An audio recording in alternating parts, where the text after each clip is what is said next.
इस सिलसिले को आगे बढ़ाते हैं और हमारे आदरणीय अतिथि महिला बाल विकास मंत्रालय जो संभाल रही है आदरणीय ममता भूपेश जी, आपसे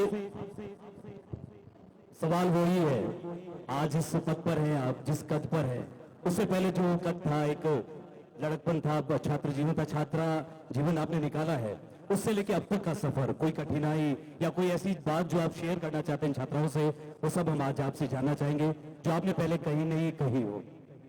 थैंक यू वेरी मच।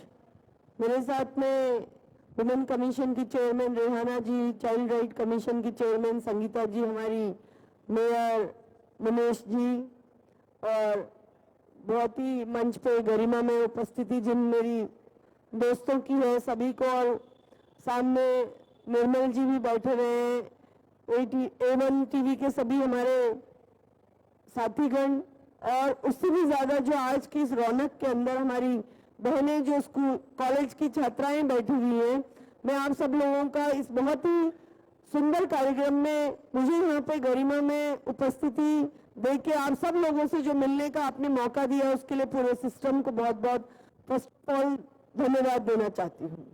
क्योंकि एक महिला को अगर कभी इस तरह से बच्चियों के साथ मिलने का मौका मिले, वो भी ओपन सेशन में, तो मेरे ख्याल से इससे बड़ा प्रिविलेज ना तो मेरे लिए हो सकता है और ना इनके लिए हो सकता है।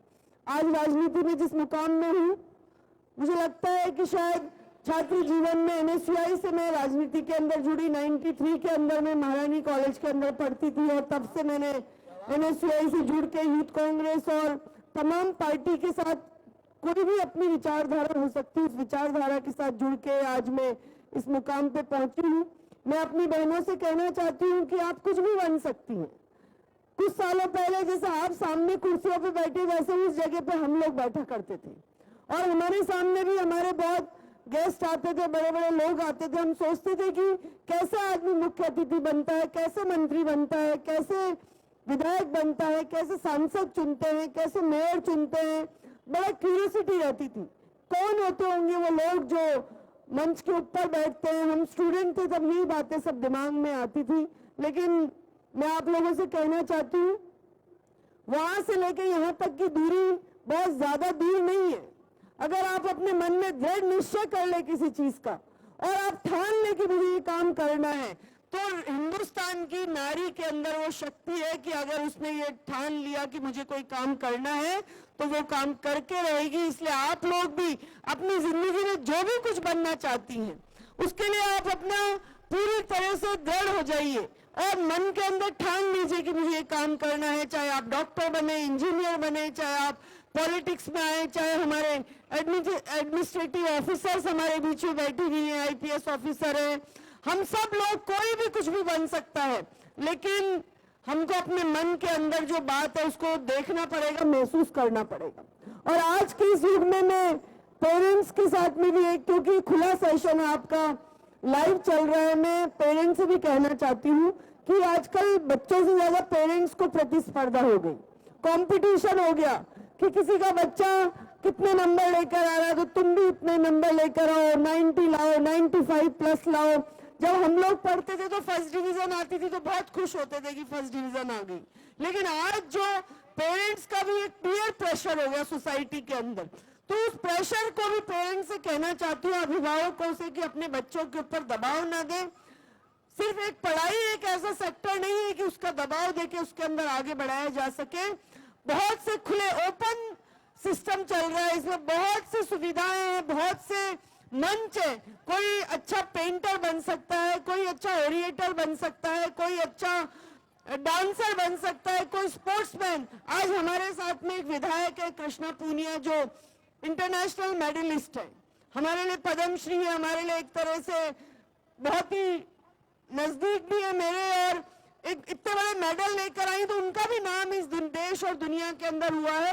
तो मैं आप लोगों से यही कहना चाहूंगी कि आप ये मत सोचिए कि सिर्फ पढ़ाई के अंदर ही कोई बच्चा आगे बढ़ेगा तभी उसका नाम होगा। हमें अपनी बेटियों को हर चीज का मौका देना चाहिए। आज होली के इस फागोत्सव में मैं आप सब लोगों का बहुत बहुत स्वागत करने के साथ साथ कहना चाहूंगी, आज राजस्थान की सरकार माननीय अशोक गहलोत जी के नेतृत्व में महिला शिक्षा के लिए, महिला उद्यमियों के लिए, महिलाओं को प्रोत्साहन के लिए बहुत से नवाचार हम लोग कर रहे हैं। मैं आप लोगों से कहूंगी, आइए आप राजस्थान सरकार की महिलाओं के पक्ष में जो नीतियां चल रही है उनके बारे में सुनिए, पढ़िए और उनसे आप लोग लाभ लीजिए। साहस के साथ में, करेज के साथ में आगे बढ़िए।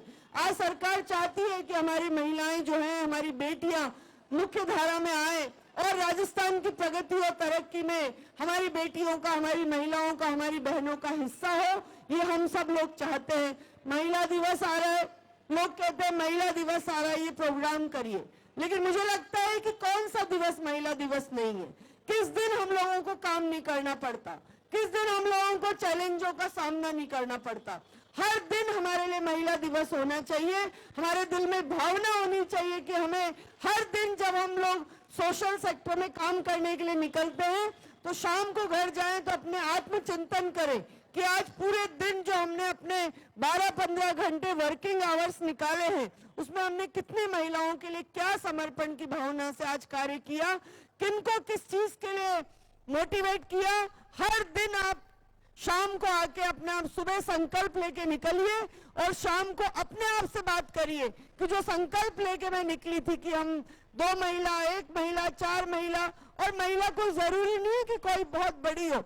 आपके घर में जो मेड काम करती है उसको भी कई बार आपकी सहायता की जरूरत हो सकती है, वो भी आपके परिवार के लिए एक बहुत बड़ा महत्वपूर्ण हिस्सा हो सकती है। इसलिए ये मान के चलिए, जो सोशल सेक्टर में हम सब लोग काम करते हैं, हमें महिलाओं के प्रति अपनी भावना रखनी चाहिए। और जो हमारे पुरुष साथी यहाँ पर बैठे हुए, हमारे दोस्त बैठे हुए हैं, आप लोगों से भी कहना चाहूंगी कि दोयम दर्जे की बात महिलाओं के लिए सोचना कि ये काम तो हम कर सकते हैं, ये आप नहीं कर सकती, ये जमाना गया।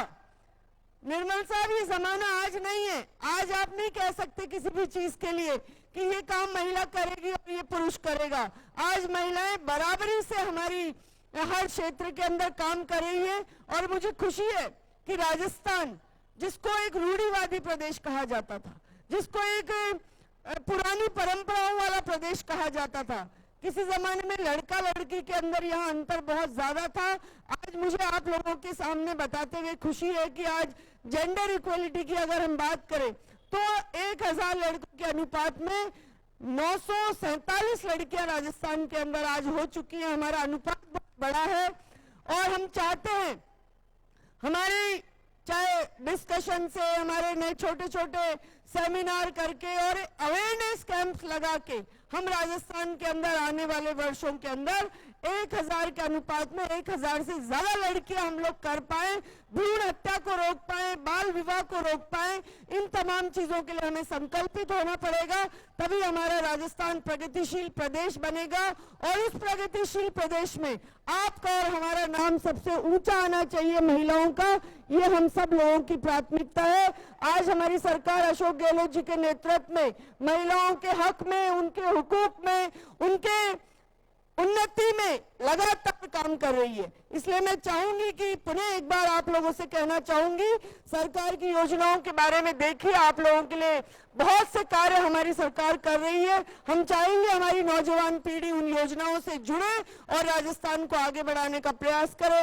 आपने बहुत ही सुंदर प्रोग्राम में यहाँ पर बुला के हम सब लोगों को जो सम्मानित किया है और इस कार्यक्रम को देखने और सुनने का जो मौका दिया है, उसके लिए मैं पूरी टीम को बहुत बहुत थैंक्स करना चाहूंगी। और ये मौका जो हिंदू संस्कृति के हिसाब से फागुन का महीना चल रहा है और आपने जो फागोत्सव करके एक सांस्कृतिक कार्यक्रम इतना सुंदर हमको राधा कृष्ण जी का दर्शन कराया, उसके लिए भी मैं आपका बहुत बहुत धन्यवाद देना चाहूंगी। इस पूरे महात्मा ज्योतिराव फुले इंस्टीट्यूट जो अपने आप में एक बहुत अच्छा लीगेसी लेके आगे बढ़ रहा है, आप लोगों को भी गुड विशेस देना चाहूंगी। धन्यवाद, जय हिंद। बहुत बहुत धन्यवाद आपका आदरणीय ममता भूपेश जी। तो आपके कहने का सार ये था कि महिलाएं कीमती सामान खुद खरीद सकती है, सारा कीमती सामान खुद खरीद सकती है, उन्हें पुरुषों से सिर्फ सम्मान चाहिए। इसका सार ये था कि सारे कीमती सामान की अब उनको दरकार नहीं है कि पुरुष की वो प्रतीक्षा करे, वो सब खरीद सकती है। तो वो आपकी जो बात का सार था, आपने बहुत बहुत धन्यवाद, आपने ये बात कही। और अब मैं रीत और